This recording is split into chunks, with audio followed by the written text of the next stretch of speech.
morning students, how are you? I hope you will be fine at home. तो चलिए शुरू करते हैं आज का टॉपिक। आज का टॉपिक पिछले सेशन की बात को आगे बढ़ाते हुए है। पिछले सेशन में आप लोगों ने बात की थी प्रोजेक्टाइल मोशन की। प्रोजेक्टाइल मोशन क्या है? तो जो कर्विलिनियर पाथ पे जो कोई फॉलो करती है ऑब्जेक्ट, कर्विलिनियर पाथ को वो प्रोजेक्टाइल था।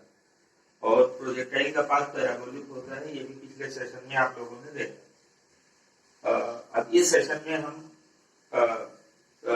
प्रोजेक्टाइल जो है वो जमीन से जमीन पे, यानी ओ से अगर किक किया गया है कोई बॉल या कुछ, तो फिर से ओ डैश पे अगर गिरता है, यानी ये जमीन से जमीन की दूरी, ये रेंज कहलाएगी।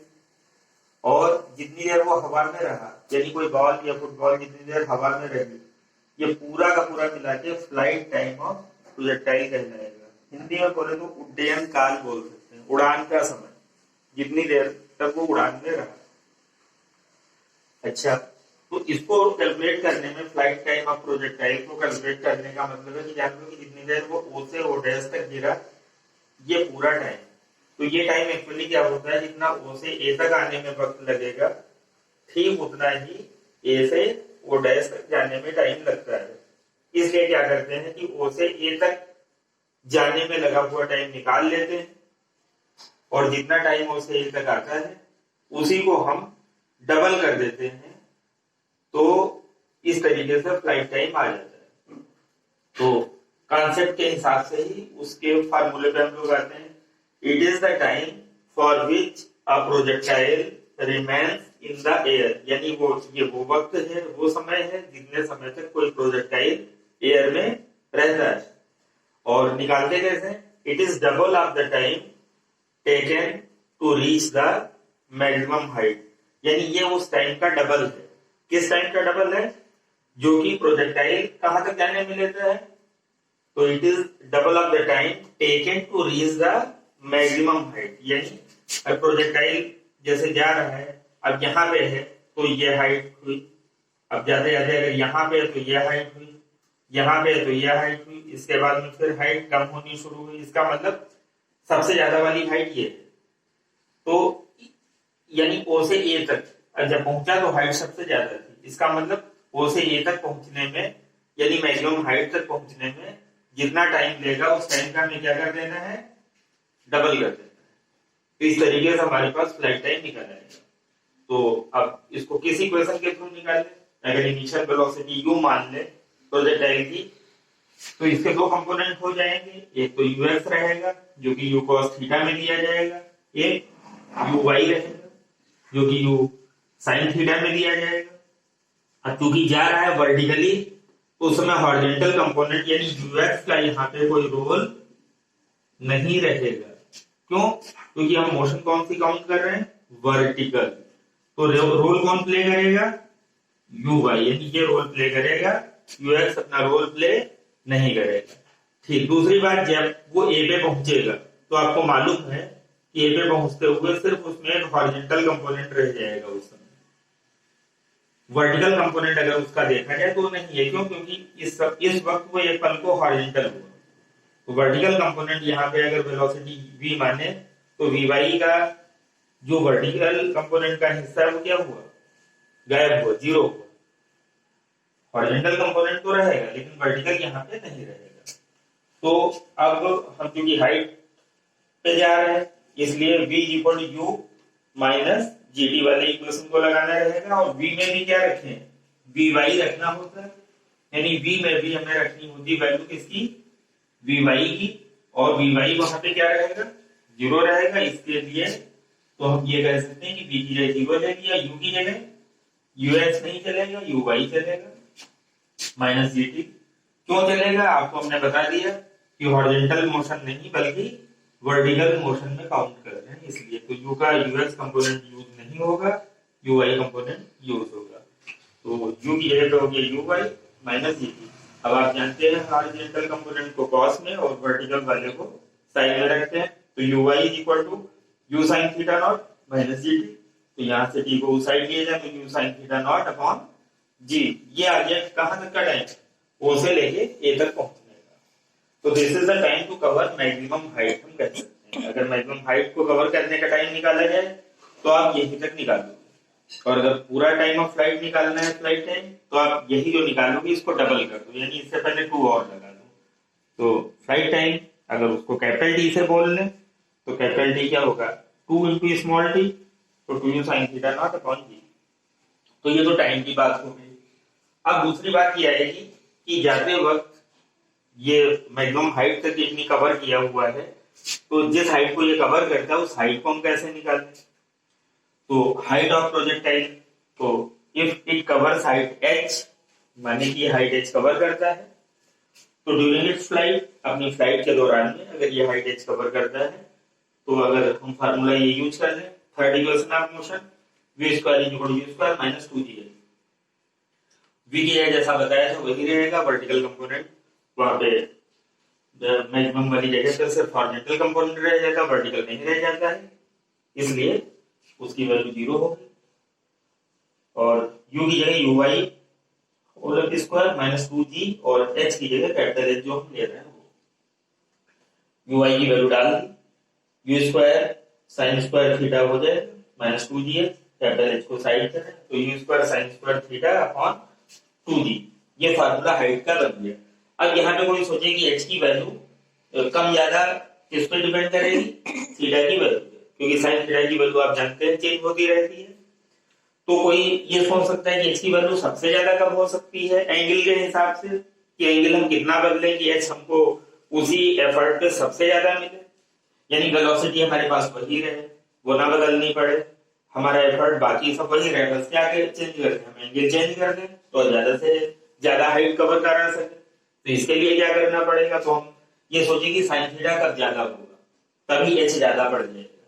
तो साइन थीटा की मैक्सिमम वैल्यू जो होती है ट्रिग्नोमेट्री से आप सबको मालूम है कि वो 1 होती है। तो तभी यहाँ पे आप ये यूज कर सकते हैं कि also for the maximum height sine theta should be maximum, यानी मैक्सिमम हाइट के लिए साइन थीटा मैक्सिमम होना चाहिए, so that sine theta is equal to 1, क्योंकि वो मैक्सिमम वैल्यू 1 होती है। और कब होती है, कितने डिग्री पे, theta is equal to 90 degree पे। इसका मतलब साइन थीटा की जगह इस फार्मूले में 1 रख दें तो h हमारे पास मैक्सिमम हो जाएगा। तो h max is equal to, max symbol है मैक्सिमम के लिए, तो h max is equal to u square, और ये तो हो गया 1, तो u स्क्वायर अपॉन 2।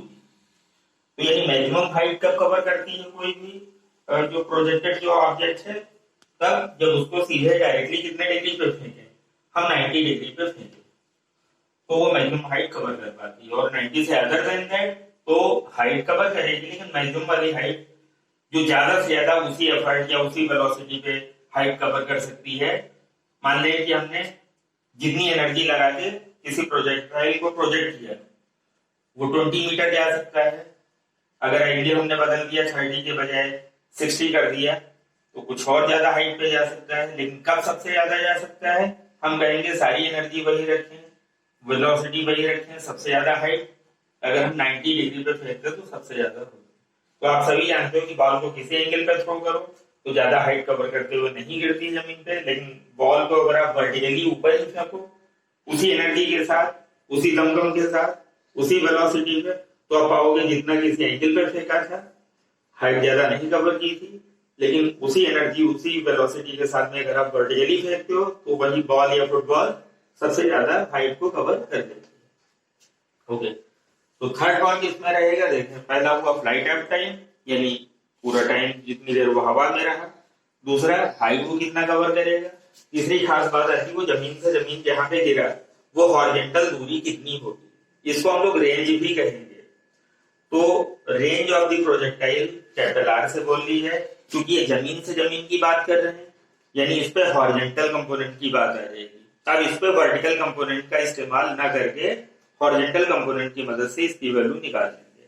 तो वही थोड़ा डिटेल लिखना रहेगा आपको कि it is the horizontal distance covered by the projectile during its flight time, यानी फ्लाइट टाइम के दौरान, यानी जितनी देर वो हवा में रहा, भाई यहां से लेके यहां तक जाते जाते वो हवा में रहा, इसका मतलब जमीन से जमीन उतनी देर में वो कहाँ था कहाँ गिरा वो दूरी हो गई। तो वही हिसाब से इसकी लैंग्वेज चलेगी। It is the horizontal distance covered by the projectile during its flight time, यानी फ्लाइट टाइम के दौरान प्रोजेक्टाइल जितनी डिस्टेंस कवर करेगा हॉरिजॉन्टल वाली यानी जमीन से जमीन वाली, वो उसकी रेंज कहलाएगी।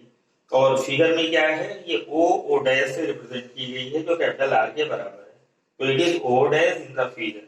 ठीक है, तो also range depends on the horizontal component, जैसा कि अभी बताया। तो अब इसको निकालने के लिए हॉरिजॉन्टल कंपोनेंट ऑफ वेलोसिटी का यूज करेंगे, तो r is equal to u y अब नहीं लेंगे, यू एक्स, और इंटू टी कौन सा, जितनी देर वो हवा में रहा, तो स्मॉल टी नहीं चले। अब कैपिटल डी की बारी आएगी, तो r is equal to u x into capital D, तो वैल्यू डाल दें, यू एक्स की यू कॉस थीटा नॉट रहेगा, और टी की जगह वो वैल्यू जो निकाल सकते थे 2u sin theta naught upon T. अब कलेक्ट करने u दो बार है तो u स्क्वायर हो जाएगा, 2u square sin square theta, sorry 2u square sin theta cos theta upon g।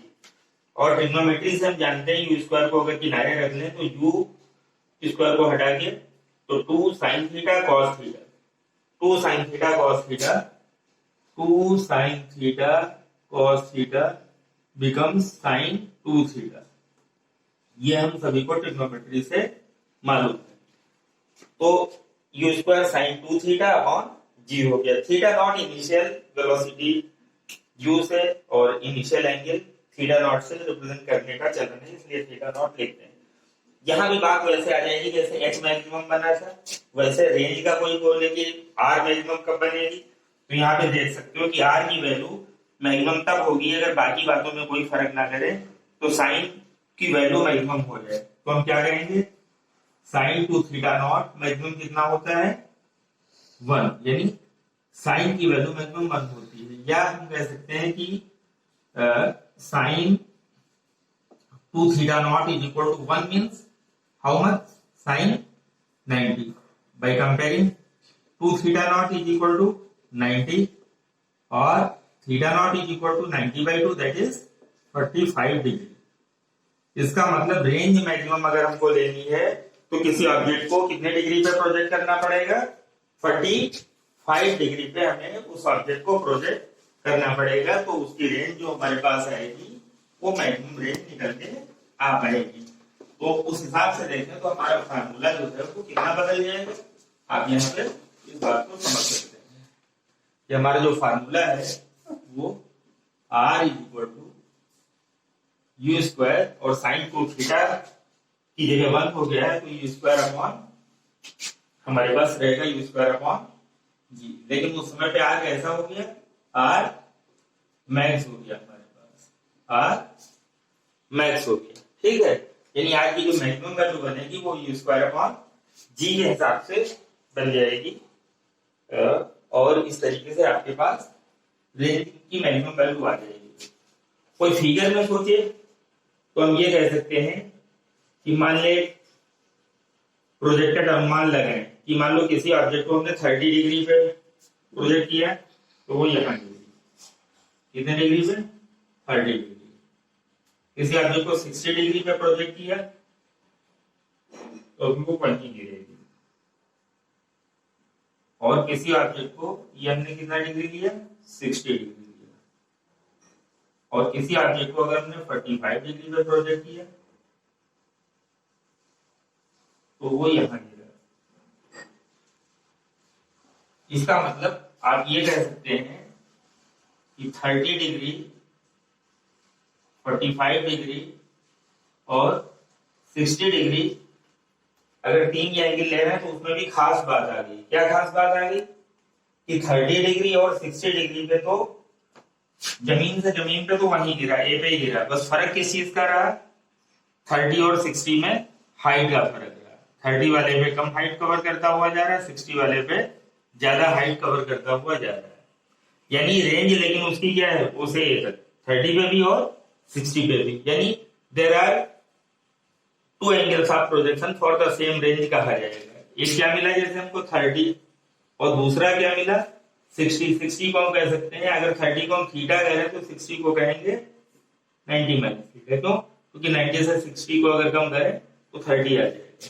तो एक टाइटल ये भी चलेगा कि शो करिए there are 2 angles of projection for the same range, यानी ये दिखाइए कि एक ही रेंज के लिए दो एंगल प्रोजेक्शन के होते हैं, यानी रेंज उतनी रहेगी और एंगल हमारे पास एक के बजाय प्रोजेक्शन के कितने हो सकते हैं, दो एंगल हो सकते हैं।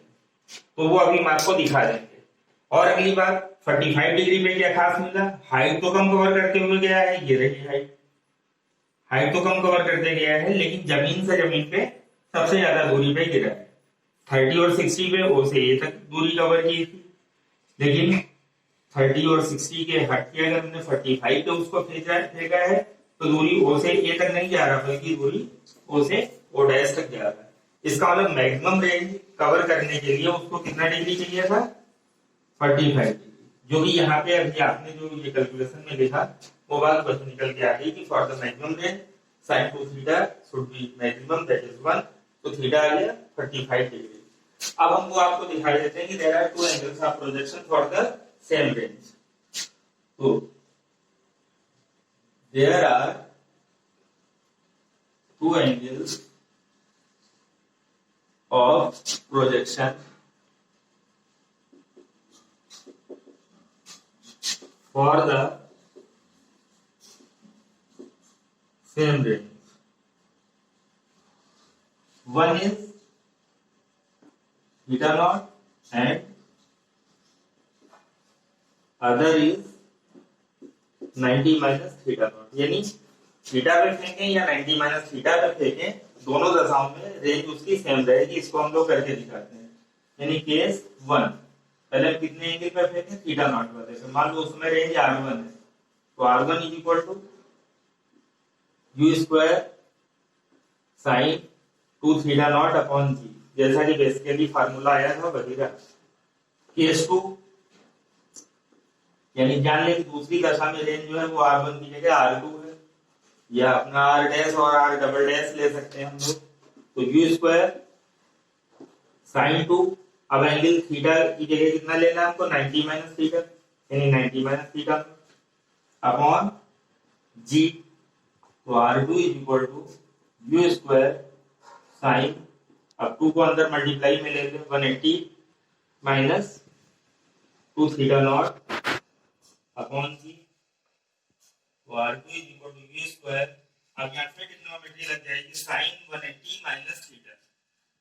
आप सभी को क्लियर होना चाहिए 180 माइनस थीटा जो है ASTC के हिसाब से अगर देखें, यानी 0, 90, 180 degree.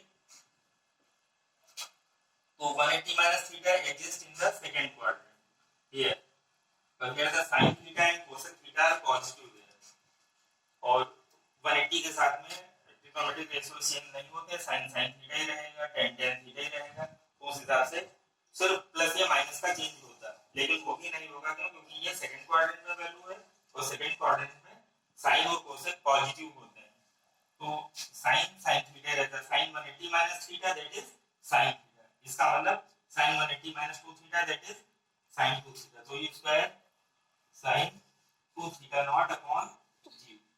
This is the equation second. Comparing first and second. Comparing equations first and second। देखें राइट हैंड साइड दोनों की सेम है, इसका मतलब लेफ्ट हैंड साइड भी सेम होगी। तो R1 is equal to क्या आ गया, R2, यानी ranges are same, ranges are same.